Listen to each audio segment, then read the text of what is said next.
오늘은 민수기 23장 19절, 20절 우리 두 절 말씀이니까요. 네, 같이 읽도록 하겠습니다. 시작. 하나님은 사람이 아니시니 거짓말을 하지 않으시고 인생이 아니시니 후회가 없으시도다. 어찌 그 말씀하신 말을 행하지 않으시며 하신 말씀을 실행하지 않으시랴. 내가 축복할 것을 받았으니 그가 주신 복을 내가 돌이키지 않으리라. 아멘. 네, 우리 옆사람과 인사하겠습니다. 주님의 이름으로 사랑합니다. 네, 주님의 이름으로 사랑합니다. 네, 19절, 20절 말씀은 저와 여러분들이 말씀을 따라서 하나님은 말씀대로 행하실 수밖에 없기 때문에 말씀대로 행하는 인생이 20절에 축복의 인생이라고 말씀해 주고 있어요. 그래서 오늘 말씀 제목을 말씀을 통한 인생의 복기라는 제목으로 말씀을 나누겠습니다. 바둑에서요, 흔히 그 바둑을 이기고 지는 결과가 나오지 않습니까? 그러면 이미 끝난 승부를 그대로 바둑판 위에 한 수씩 재현한다고 합니다. 제가 봤을 때 이긴 사람도 힘들 것 같고요, 진 사람도 힘들 것 같아요. 이긴 사람은 내가 어차피 이겼는데 굳이 다시 처음부터 이 복기를 해봐야 되는가, 이런 생각이 들 수 있고요. 진 사람의 입장에서는 내가 진 게임인데 다시 하나하나 이렇게 바둑알을 어떻게 났는지를 봤을 때 힘든 그런 부분이 아닐까라는 생각을 하는데요. 이렇게 하는 이유는요, 그 다음 승부의 밑거름을 삼기 위함이다라고 합니다. 그래서 보통 승부에 두는 이 바둑의 수가요, 평균 400개래요. 이게 엄청 많잖아요. 근데 놀라운 것은요, 바둑 기사들은 이 400번의 착점을 모두 외우고 있다라는 점입니다. 상대방이 두는 순서까지 기억하며 그대로 이렇게 재현하는데 바둑 기사들은 이 복기를 어려워하지 않는다라고 합니다. 네, 그래서 실제로 2016년에 우리 이세돌 씨가 인공지능 알파고랑 바둑을 이렇게 두지 않았습니까? 3번 패한 상황에서도 복기를 했을 때 4번째 승리를 하게 되었다고 합니다. 그러니까 3번째까지 자신이 왜 졌는가를 돌아보니 4번째 이길 수 있었다라는 것은 우리도 마찬가지인 것 같아요. 정말 우리 인생이 뭔가 잘못된 방향으로 갈 때 돌아봐야 되죠. 근데 그 돌아보는 게 우리가 막상 힘들면 뭐가 떠오르는 게 아무것도 없지 않습니까? 그랬을 때 정말 말씀 가운데 나아가면 문제가 되어지는 부분을 볼 수 있게 해주신다라는 것이에요. 왜 그러냐면 히브리서 4장 12절 13절이 우리에게 이렇게 말씀해주고 있기 때문입니다. 우리 같이 읽겠습니다. 시작. 하나님의 말씀은 살아있고 활력이 있어 붓을 찔러 쪼개기까지 하며 또 마음의 생각과 뜻을 판단하나니 지으신 것이 하나도 그 앞에 나타나지 않음이 없고 우리의 결산을 받으시리에 눈앞에 만물이 벌거벗은 것 같이 드러나느니라. 네, 이 말씀 보니까요, 하나님이요, 하나님의 말씀이 우리 생각, 뜻을 판단하여서 우리의 모든 모습이 드러나게 하시기 때문에 말씀의 복기, 이 말씀을 통한 저와 여러분들이 인생의 복기를 받을 때야만 무엇이 문제인지를 발견할 수가 있다라는 것이에요. 진짜 이 말씀이 깨달아지면 그렇더라고요. 생각이 바뀌게 되어지고 마음이 바뀌게 되어지고 수십 년 동안 쌓아왔던 그런 감정의 안 좋은 부분들도 눈 녹듯이 사라지게 된다라는 것이에요. 우리 인생에는요, 참 여러 가지 방해 요소들이 있습니다. 아가 2장 15절에 이렇게 나와 있거든요. 우리 같이 읽어볼게요. 시작. 우리를 위하여 여우 곧 포도원을 허는 작은 여우를 잡으라.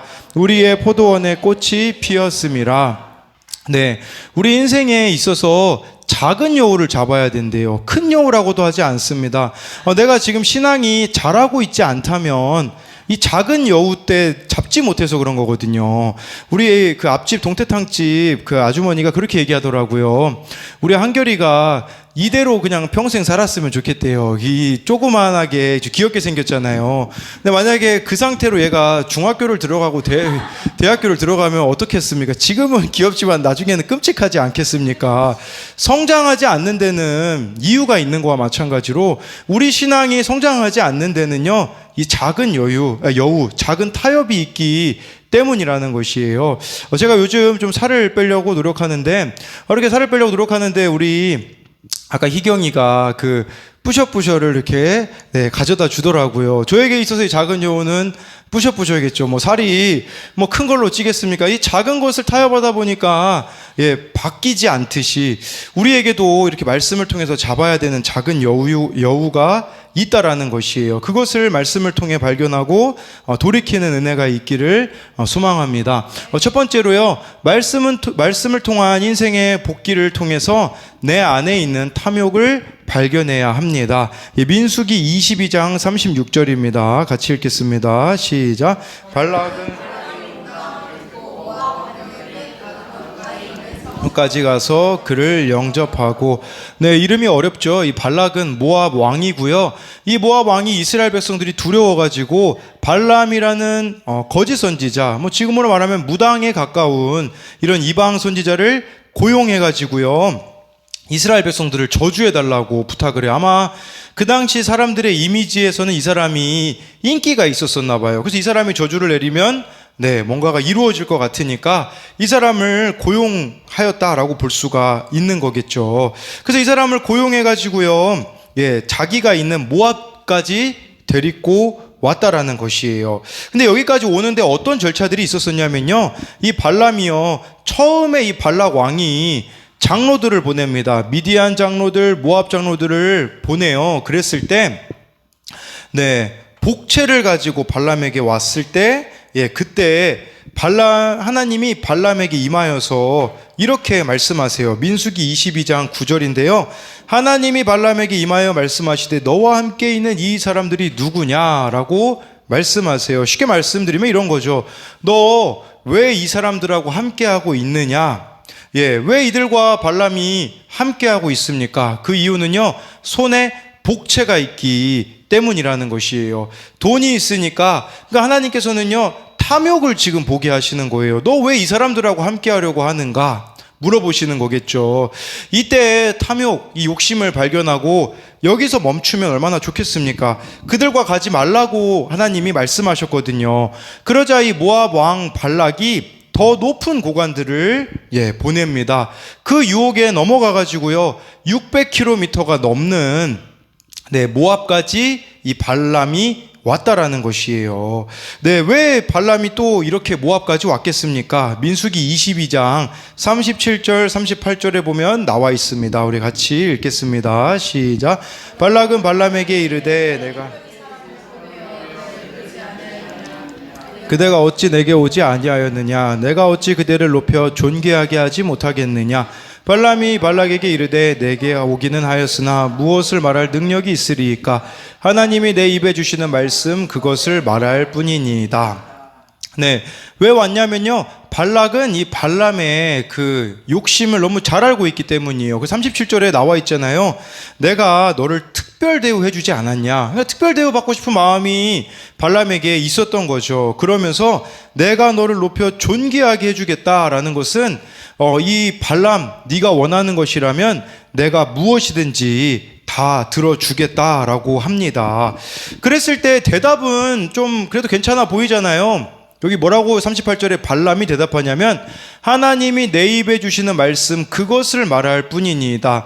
나는 하나님이 전하는 그 말씀만 이야기할 겁니다 라고 말했지만, 그런데 여러분 이미 타협해서 그 작은 여우의 타협을 함으로써 이미 발락 왕 앞에 서 있는 것 자체가 잘못 되었다라는 것이겠죠. 그러니까 여기서 막 뭐 하나님에 대해서 어떤 이야기를 하는 게 중요한 게 아니라 타협해서 이 자리에 있는 그 모습 자체가 잘못되었다라는 것이에요. 우리 어느 청년하고 이제 대화를 나누었던 게 기억이 나는데, 최근에 이제 좀 취직을 하게 되었는데, 회식 자리에 갔더니 술을 권하더라고 합니다. 그래서 그 자리를 잘 넘겼다고 이제 이런 이야기를 했어요. 그런데 그 청년이 같이 일하는 뭐 선임이라고 할 수 있는, 뭐 상사라고 할 수 있는 분이 기독교인이신데, 회식 자리에서 술을 마셔야 돼서 고통이라고 합니다. 그래서 왜 기독교인인데 이분은 이 회식 때마다 술을 먹을 수밖에 없냐면, 처음 회식 자리에서 술을 거절하지 못한 게 지금은 이제 더 이상 술을 마시지 못합니다. 나는 기독교인입니다라고 이야기를 할 수 없게 되었다라고 합니다.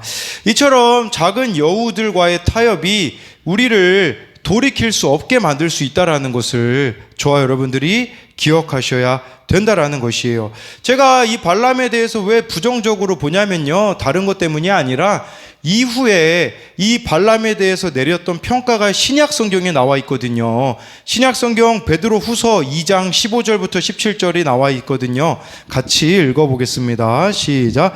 그들이 바른 길을 떠나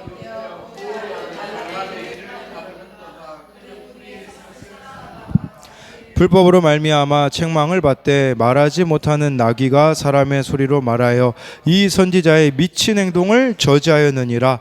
이 사람들은 물 없는 샘이요 광풍에 밀려가는 안개니 그들을 위하여 캄캄한 어둠이 예비되어 있나니. 네, 이렇게 발람의 길이 나와 있어요. 불의의 싹을 사랑하다가 탐욕, 아까 말했던 복채 이런 것들을 사랑하다가 결국은 결론이 어떻게 되냐면요, 17절이 결론이에요. 17절의 결론은 뭐냐면 물 없는 셈이다 라는 것은 삶이 바짝 마른다라는 뜻이에요. 저와 여러분들이 그 작은 여우의 유혹에 넘어가게 되어지면요, 삶이 메말라질 수밖에 없다라는 것이에요. 내 삶이 메말라 있는데 다른 사람을 도와줄 수 있을까요? 돌아볼 겨를이 있을까요? 없다는 사실이에요. 내 인생에 나밖에 없는 이유는요, 내가 지금 작은 여우의 타협에 넘어갔기 때문이라는 것이에요. 그리고 광풍에 밀려가는 안개가 된다고 해요. 이런 사람들은요, 하나님을 만들어내요. 상황 따라, 환경 따라, 사람 따라 만들어내는 거예요. 그래서 나에게 좋은 상황이 오면, 좋은 환경이 오면 하나님이 하셨다라고 말하는 거죠. 근데 반대로 안 좋은 상황이 오면 어떻습니까? 하나님은 안 계신다라는 식으로 광풍에 밀려가는 안개와 같은 존재가 되어진다라는 것이에요. 저를 지난 화요일에 찾아왔던 그 전도사, 오늘 전화가 왔더라고요. 다른 교회에 이렇게 또 면접을 보고 왔다고, 아무래도 그쪽으로 가게 될 거라고 너무 기쁘다고 하였어요. 환경도 열어주시고 상황도 열어주시는 것 같다라고 했을 때 제가 뭐라고 했을까요? 아니라고, 저랑 같이 말씀 양육하자고. 상황이 바뀌는 게 중요한 게 아니라 내가 바뀌는 게 중요하다라고 그 전도사에게 이야기를 해주었거든요. 이와 마찬가지로 저와 여러분들이 하나님을 따라가는 데 있어서 이렇게 상황과 환경을 따라가는 자가 되어지지 말아야 한다라는 것입니다. 그래서 이것에 대한 적용 질문으로는요, 내가 타협해버린 작은 여우는 무엇입니까? 그것으로 인하여서 내 삶이 물 없는 샘이자 광풍에 밀려가는 안개가 되어버리진 않았습니까? 두 번째로요, 말씀을 통한 인생의 복귀는 회개를 이룹니다. 우리 민수기 23장 19, 20절 말씀입니다. 시작. 하나님은 사람이 아니시니 그 말씀하신 말을 행하지 않으시며 하신 말씀을 실행하지 않으시랴. 내가 축복할 것을 받았으니 그가 주신 복을 내가 돌이키지 않으리라. 네, 이 말씀은 하나님이 발람에게 주신 말씀이에요. 발락에게 가서 이대로 전하라 라고 하나님이 주신 것인데, 하나님은 사람이 아니기 때문에 거짓말도 안 하시고 후회도 안 하신다라는 거예요. 그리고 말씀하신 대로만 행하신다라고 말씀해 주고 있어요. 그렇게 살아가는 자들이 20절 말씀에 축복받은 인생이라고 하나님이 말씀해 주고 있거든요. 우리에게 필요한 것은요, 말씀의 나를 맞추는 것이라는 겁니다. 요즘 젊은 세대들이요, 다 하고 있는 것 중에 하나가 MBTI라는 걸 많이 하죠. 제가 중학생 때는 혈액형이 유행이었습니다. 제가 그때 제가 최악이었거든요. B형 남자가 최악이라고 해서 제가 B형 남자여가지고 그냥 나쁜 놈이 되었었고요. 유치원 때는 이제 친구가, 제가 지난번에 얘기 드렸잖아요, 무슨 띠냐고 물어봐가지고 저희 엄마한테 물어봤더니 예수띠라고 해서 그대로 얘기했다가 제가 유치원 때 왕따 당할 뻔했잖아요. 예수띠가 저 진짜 있는 줄 알고. 근데 이 MBTI의 문제점이 뭐냐면요, 나는 원래 이런 사람이다 라고 핑계 댈 수 있다라는 거예요. 그래서 저 같은 경우는 그냥 나를 고칠 생각을 안 하는 거죠. 나는 원래 이렇게 태어났고 원래 이런 성향을 가지고 있기 때문에 다른 걸 나에게 요구하지 말라. 내 삶은 바뀌고 싶지 않다라는 함정에 빠질 수 있다라는 거예요. 예를 들면 저는 ISFP거든요. I라는 것은 내성적이고요. S라는 것은 여기 현실 지향적이고, 또 F는 감정적이고, 또 여기 P는 제가 계획적이지 못합니다. 그러면 이렇게 합리화할 수 있죠. 뭐라고 이야기하냐면, 저는 내성적이기 때문에 사람들 앞에서 설교할 수 없어요. 그리고 신방은 저 내성적이기 때문에 못합니다. 이렇게 말해버리면 되겠죠. 이걸 따라간다면요. 저는 감정적이기 때문에 기분이 안 좋으면 설교를 안 합니다. 이렇게 이야기를 해버리게 되어지면 곤란한 거죠. 그리고 저는 이제 계획적이지 않기 때문에 그냥 무계획으로 살겠습니다. 이런 식으로 말한다면 문제가 발생하겠죠. 제가 계획적이지 않아서 매주 박사과정을 공부하는데 너무 힘들어요. 왜냐하면 논문이라는 것은 계획적으로, 저희 교수님이 그렇게 얘기하더라고요. 의자에 앉아있는 시간과 논문이 비례한다라고 해서 오래 앉아있을수록 이게 계획적이 돼야 되거든요. 매일 1시간, 2시간을 앉아 있어야 되는데 그걸 안 해버리니까 월요일마다 학교 가기가 싫은 거예요. 교수님하고 직면해야 되는데 할 말이 없는 거죠. 나는 원래 계획적인 사람이 아니니까 그냥 이대로 가면 어떻게 될까요? 논문 못 쓰는 거죠. 그랬을 때 제가 저를 바꾸게 되더라고요. 지난주 월요일에 준비가 안 된 상태로 그냥 교수님한테 갔다가 제 혼자 너무 부끄러움을 많이 느껴가지고 이제 매일 1시간씩 2시간씩 그냥 앉아 있는 적용을 하게 되어진 거예요. 뭘 이야기 드리는 거냐면요. 우리 인생의 문제가 다 무엇인지 사실 모르는 사람은 없습니다. 그런데 그것을 바꾸려고 하지 않는 것이 문제라는 사실이에요. 난 원래 이렇게 살아왔기 때문에, 나는 원래 이런 사람이기 때문에 바꿀 수 없어 라고 말하는 것은 고집이라는 것을 아셔야 한다라는 것이에요. 자녀의 문제, 배우자의 문제, 가정의 문제, 문제가 없는 인생이 어디에 있겠습니까? 그러나 이 문제가 해결되기 위하여서는 19절 말씀에 말씀하신 바를 행하시는, 말씀을 실행하시는 하나님께 나를 맞추어야 한다라는 사실이에요. 말씀으로 내가 바뀌는 길이 지름길입니다. 근데 왜 사람들이 이걸 싫어할까요? 수치를 당하고요, 불편하기 때문에 이렇게 하고 싶지 않아 하는 거죠. 어느 청소년이 큐티 나눈 그 묵상 간증 내용입니다. 어제 큐티인에 나오는, 청소년용 큐티인에 나오는 내용이었는데 제목은 발락 같은 내 고집이에요. 이 청소년 아이는요, 물건을 자주 잃어버리고 떨어뜨리고 망가뜨려서 주변 사람들에게 조심성이 없다라는 이야기를 자주 들었다고 해요. 그런 소리를 들을 때마다 조심할게요라고 말은 했지만 인정이 안 되고 속으로 잔소리로 들려서 짜증이 났다고 합니다. 그런데 이제 자기가 얼마나 제멋대로 사는 고집스러운 사람인지 드러나는 사건이 있었는데, 고장 났다는 이유로 핸드폰을 여러 번 바꾸다가 부모님이 드디어 이 청소년 아이가 좋아하는 고가의 휴대폰을 사주셨대요. 그런데 이 아이가 부주의해가지고 액정 수리를 2번이나 했고요. 부모님이 너 케이스를 끼고 다녀라 라고 했는데 무시한 채 핸드폰을 떨어뜨렸는데 이젠 아예 못 쓸 정도가 되었다고 해요. 부모님이 화가 나셔서요, 더 이상 고쳐주지 않겠다. 그래서 얘가 이제 폴더폰을 받은 거예요. 폴더폰은 우리 아시죠? 어떤 폰인지. 그래서 하나님이 발람에게 몇 번의 경고를 하셨음에도 발람은 듣지 않았고, 발락도 계속 자신이 원하는 답만 기다리다가 결국 되지 않자 화를 냅니다. 저도 부모님이 잔소리한다고만 생각하고 원망했는데 오늘 말씀을 통해 제가 듣고 싶은 칭찬과 인정하는 말만 좋아하는 고집이 있다는 것을 깨달았습니다. 그리고 교회 소그룹 모임에서 실수와 수치스러운 일은 나누지 않았던 저의 죄가 보였습니다.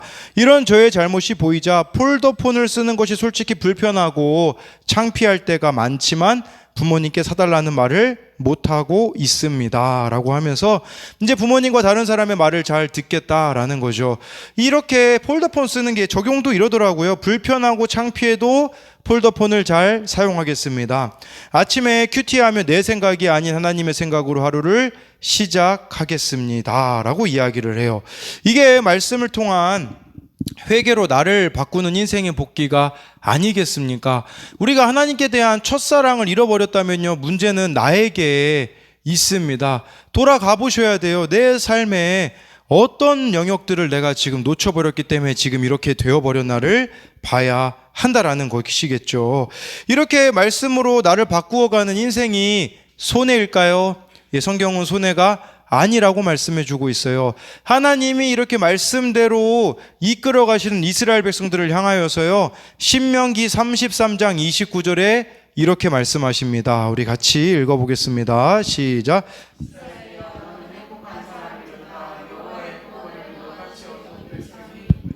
그는 너를 돕는 방패시요 내 영광의 칼이시로다. 내 대적이 내게 복종하리니 내가 그들의 높은 곳을 밟으리로다.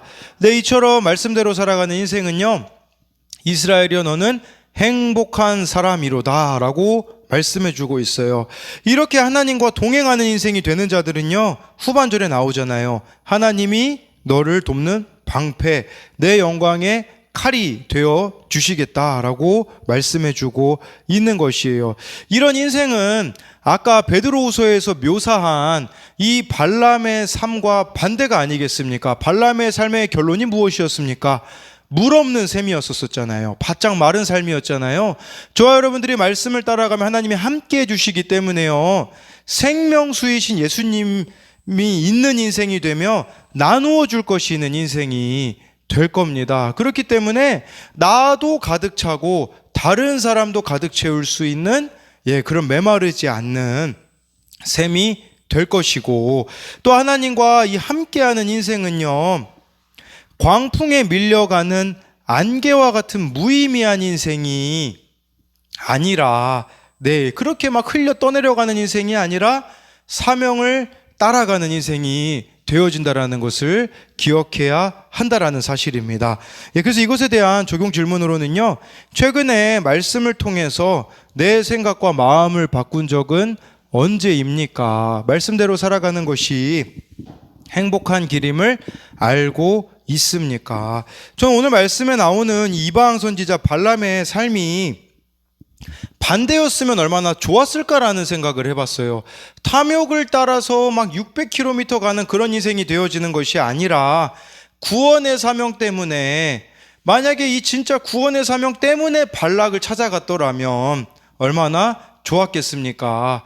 그렇게 구원에 대한 사명 때문에 떠오르는 분이 두 분이 있더라고요. 한 분은 예수님이 떠오르시더라고요. 예수님이 사마리아 여인을 만나러 가시는 그 발걸음. 또 한 명은요, 사도 바울이 떠오르더라고요.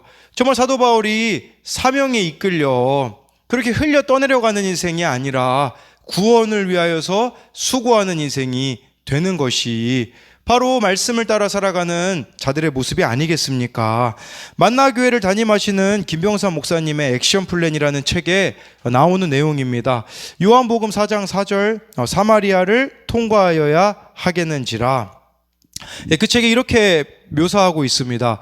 당시 유대인들은 사마리아인을 멸시하고 상종하지 않았기 때문에 그 지역도 좀처럼 가지 않았습니다. 그런데 예수님은 의도적으로 사마리아를 통과해서 갈릴리로 가신 것입니다. 원래 유대인들은요, 사마리아 안 지나갑니다. 돌아서 갑니다. 근데 예수님은 그곳으로 가셨죠.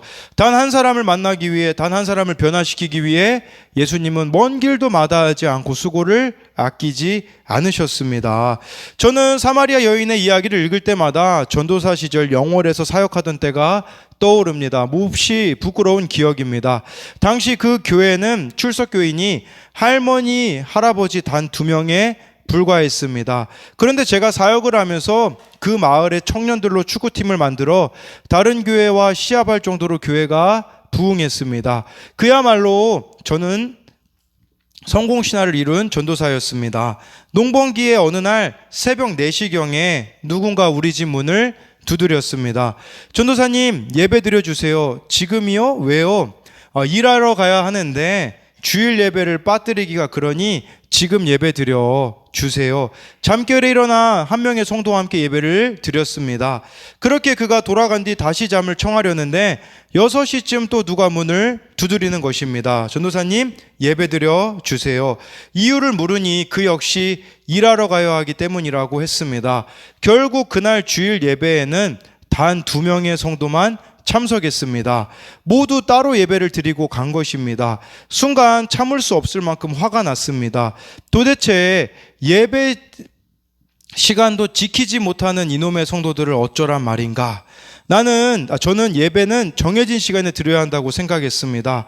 그때 나는 그렇게라도 해서 예배를 드리고 싶어 했던 그들의 마음이 얼마나 귀한지는 몰랐습니다. 당시 그 지역은 시종 마을이었기 때문에 교회에 나오는 것만으로도 이웃으로부터 따돌림을 당할 수 있었습니다. 예수 믿으면 핍박받는 상황에서도 예배를 드리겠다라는 일념으로 나를 찾아왔던 사람들입니다. 물론 예배 시간을 잘 지켜야 합니다. 다만 성도들 스스로 예배 시간을 지키기로 결단할 때까지 기다려 줬어야 한다는 뜻입니다. 시간을 구별해 하나님께 바치는 신앙으로 성숙할 때까지 너그럽게 이해해야 했다는 뜻입니다. 라고 이렇게 이야기를 하시더라고요. 제가 이걸 보면서 무슨 생각을 하게 되었냐면요. 저와 여러분들이 말씀에서 말하는 답이 있다면 이게 잘못된 길로 가면요. 자기 의로 되어지는 경우가 있어요. 이렇게 되면 어떻게 됩니까? 사도 바울이 예수님 만나기 전으로 돼버려요.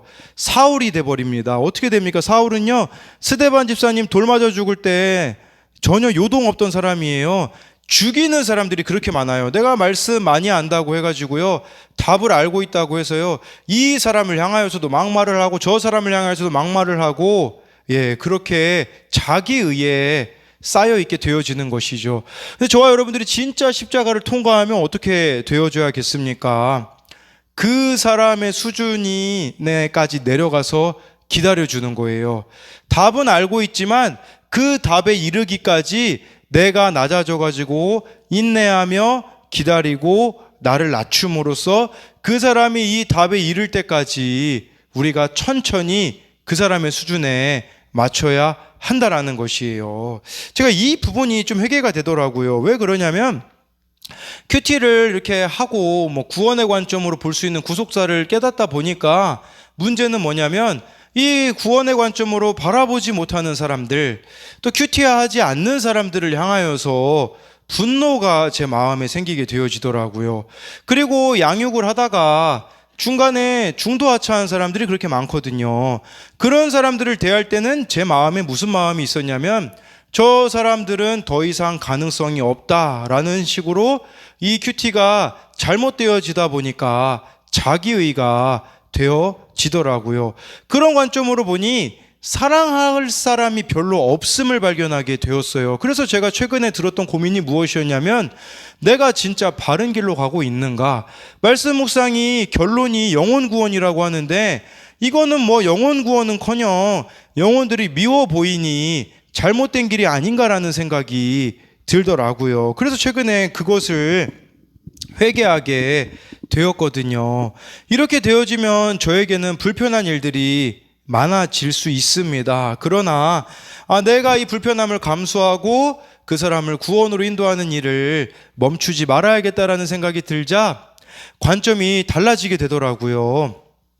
제가 어제 우리 어느 청년한테 연락을 받았는데 상황이 많이 어려워졌더라고요. 이렇게 여자친구랑도 헤어지고 집에서도 더 이상 지원을 하지 않으니 오토바이로 이렇게 아르바이트를 하고 있다라고 이야기를 하더라고요. 그러더니 모르는 번호로 이렇게 저한테 전화가 왔어요. 그래서 전화를 받아보니까 이제 자기 상태가 이제 신용 불량자가 되어서 핸드폰을 이제 선불폰으로 바꿀 수밖에 없었다라고 저한테 연락을 했더라고요. 그 아이의 전화를 받는데요. 얼마나 기뻤는지 모릅니다. 드디어 이 아이를 또 만날 수 있는 기회를 얻었구나. 제가 다음 주에 그 우리들 교회 그 수요일 날 가서 그 패널로 이제 목회자 세미나에서 이제 목사님들 앞에서 이제 우리 교회에서 어떻게 이 큐티 목회가 이루어지고 있는지를 이렇게 이야기하거든요. 그 자리 가는 게 사실 영광스러운 자리죠. 그런데 제가 발견하게 된 것은 뭐냐면 하나님이 나를 그 자리로 보내신 것은 그 아이가 서울에 있는데 이 시간 이후로 그 아이를 만나라고 하나님이 보내신 거구나 라는 생각으로 바뀌게 되더라고요. 제 중심일 때는요, 우리들 교회 가서 설교한 거, 세종 한빛교회 가서 설교한 게 저의 자랑이었어요. 그런데 이 십자가 앞에서 제 모습을 보니까요, 바뀌게 되더라고요. 우리들 교회 가서 설교한 것은 제가 예전에는 저의 어떤 대단함으로 생각을 했는데 그게 아니라 전도할 때 이것만큼 좋은 게 없더라고요. 하나님은 구원의 사명으로 이 모든 것들을 허락하셨는데 저는 그것을 구원의 사명으로 연결시키지 못하고 이 오늘 말씀에 나와 있는 발람과 같이 탐욕의 도구로, 나를 드러내는 도구로 사용하려고 했다라는 사실입니다. 그걸 깨닫게 되어지자 정말 제 마음 가운데 더 이상 불편해 보이는 사람들이 없어지더라고요. 여러분, 진짜 하나님하고 친한 사람은요, 편한 사람이 되는 거래요. 그 누구와 만나도 불편하지 않는 사람이 되는 거래요. 저는 반대로 이런 생각이 들더라고요. 내 마음에 불편한 사람이 많다면 나는 지금 하나님과 멀어져 있는 상태라는 것을 기억해야 된다라는 것이겠죠. 그렇기에 정말 좋아요, 여러분들이 말씀을 통해 나의 인생을 돌아보고 죄인됨을 발견하였다면 이제는 다른 사람의 구원을 위해 나의 삶을 내어주는 행복자가 되는 저와 여러분들이 되셨으면 좋겠습니다. 왜 변화되지 않는 거야? 라고 말만 내뱉는 자가 되는 것이 아니라 저 사람이 변화되기 위하여서는 나는 어떻게 변화돼야 될까? 이 고민을 하면요, 하나님은 그렇게 순종하는 자를 통하여서 변화의 역사를 반드시 이루실 것이라는 것을 믿기를 소망합니다.